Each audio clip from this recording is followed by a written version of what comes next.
Each year, globally, nearly 13 million people learn they have cancer, and almost 8 million die from this horrible disease. In addition to cancer, millions more suffer from chronic pain, Alzheimer's, post-traumatic stress, arthritis, and countless other diseases and ailments. These conditions are serious, but what can we do to solve these problems and illnesses plaguing our country? What if that one little thing was marijuana? In the next hour, we'll hear the stories of people who have healed their life-threatening diseases with cannabis and learn about a newly discovered system in our bodies that may just hold the secret to keeping us healthy and disease-free. Most people think of marijuana as just a stoner's drug. Well, forget all of that because CBD and THC, actual chemicals found in this plant, could just be the key to saving your life.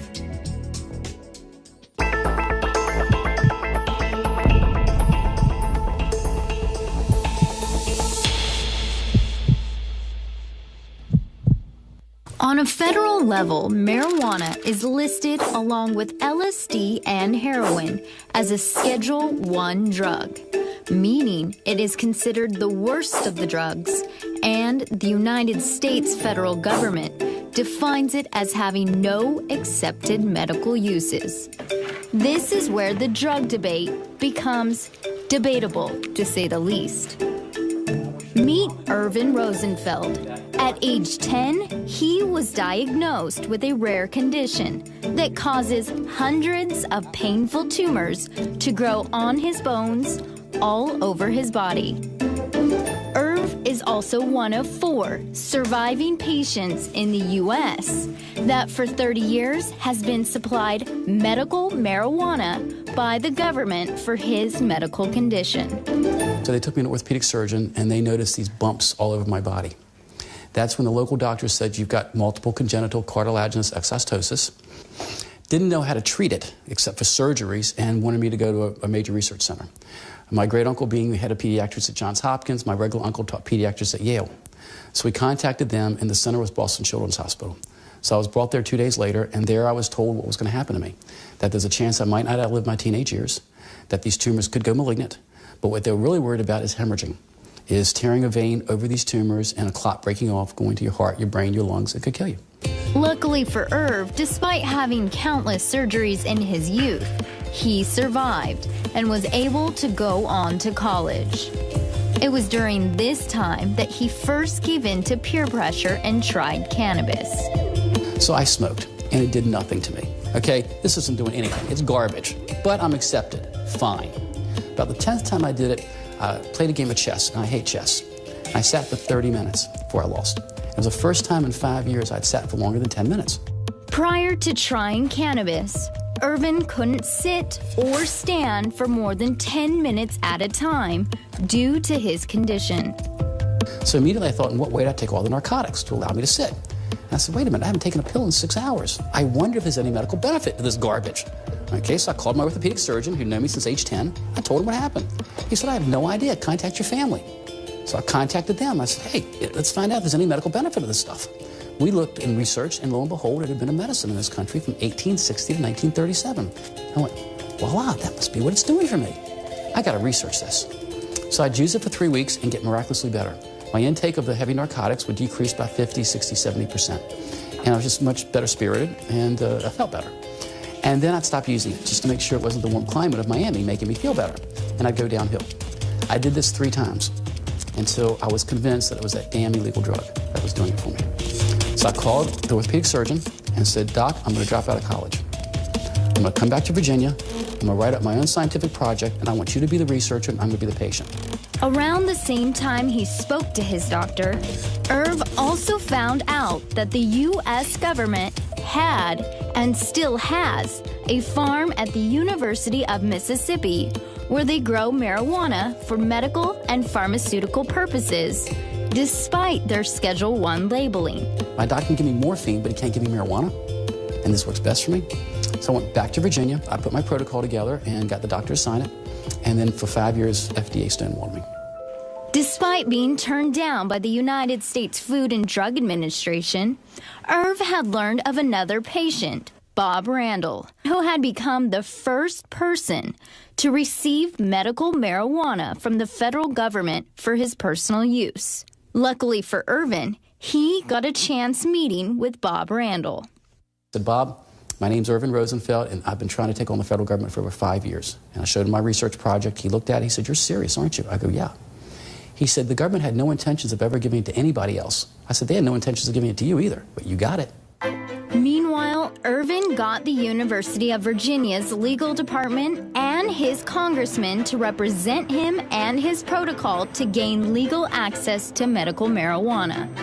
I lobbied, got the law passed, got the governor to sign it in 1979. Got my doctor to write a prescription. I went to the pharmacist, handed it to them. I said, now fill it. And of course, they couldn't.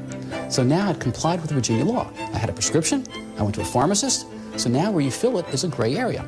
But I felt very comfortable now. Now I had legalization in Virginia as far as I was concerned.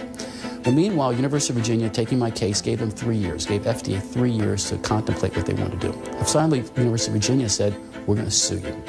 It was then, upon being threatened by the University of Virginia's law department, that finally, in October of 1982, the FDA granted Irvin a hearing. He would have 15 minutes to convince a panel of 19 doctors on why he should be given legal access to medical marijuana. So I said everything that I thought was important. And one of the things I said is my doctor and I had studied for the last 10 years that when I had cannabis, and I took Dilaudid, which is synthetic morphine, it enhanced the effects of the Dilaudid to where I didn't have to use as much. My intake was cut by 50, 60, 70%. But when I didn't have cannabis, my intake went sky high, you know? And so, because you couldn't get it sometimes, you couldn't find it. So now I finished speaking, and the chairman said, are there any questions from the audience? Any questions? Well, a guy in a white coat raised his hand, stood up, said, I really don't have a question, I have a statement. I'm a visiting oncologist from Venezuela. I'm here studying pain treatment for cancer. And what I've discovered is the best pain treatment you have is Dilaudid, which is what we have. And if this patient and a doctor have studied it for 10 years, off and on, using cannabis, it needs to be studied with a continuous supply. And sat down. Where you could see the faces on the panel. It's like, oh, So I said, Mr. Chairman, that concludes my presentation. He said, your presentation was very convincing and that you will become the second person in the country. Irvin's been able to use federally supplied medical marijuana for the past 30 years. So you might be wondering, what's his life like now? It might be hard to see here, but here's a bone tumor right here. They grow outwardly from the long bones into the muscles in the veins, stretching the muscles in the veins, making it very painful. So what cannabis does for me is it relaxes the muscles going over the tumors. So it's more of a muscle relaxant that relaxes the muscles, thereby easing the muscle tension and the pain. So really it serves for me as more of a muscle relaxant. There's a sac of fluid over every tumor called a bursar. That bursar is trying to protect the muscle in the vein from the tumor. Well, the more that's inflamed, the higher chance of malignancy. So cannabis serves as an anti-inflammatory. It keeps the bursar from being inflamed, okay? Now, these tumors I have should be growing, okay? I have a disorder, second disorder called a variant of the syndrome pseudo-hypoparathyroidism, which means these tumors can develop new ones at any age, and existing ones can grow at any time. Now, I'll be 60 years old next month. I've not had a tumor grow since I was 21. Now, why is that? Doctors don't know. Maybe it's the cannabis.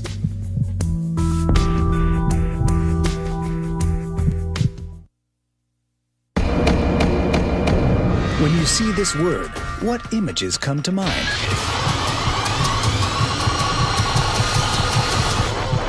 What if I told you that you're only half right? What if I told you that this plant also had the capacity to heal millions of people suffering from life-threatening diseases? Would you believe me? Would you allow yourself to embrace this notion with open arms? Or would your preconceived ideas get the best of you? What if it could save the life of someone you love? What if it could save your life? Are you listening now?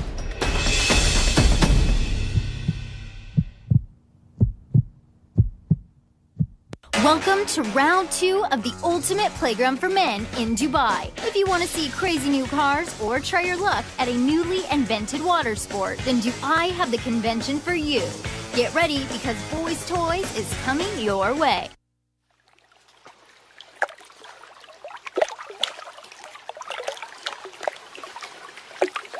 You're watching Wealth TV.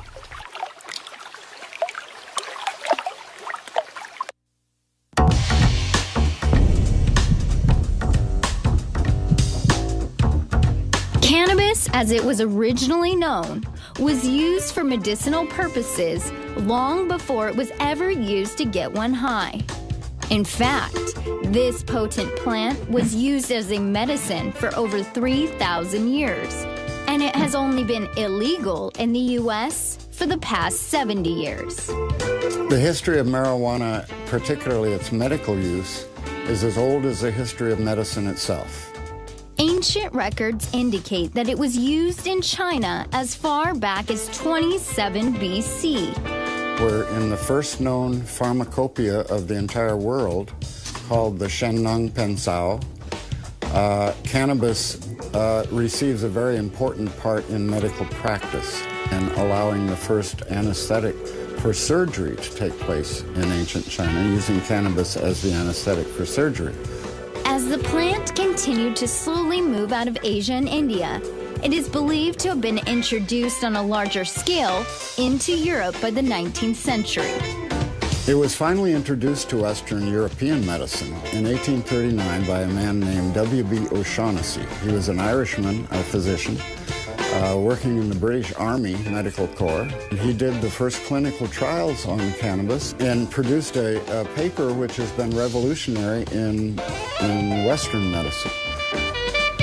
By the late 19th century, every pharmaceutical company in the world, including Tilden's and Victor's companies in the United States, were marketing cannabis tinctures. This one was for children's teething.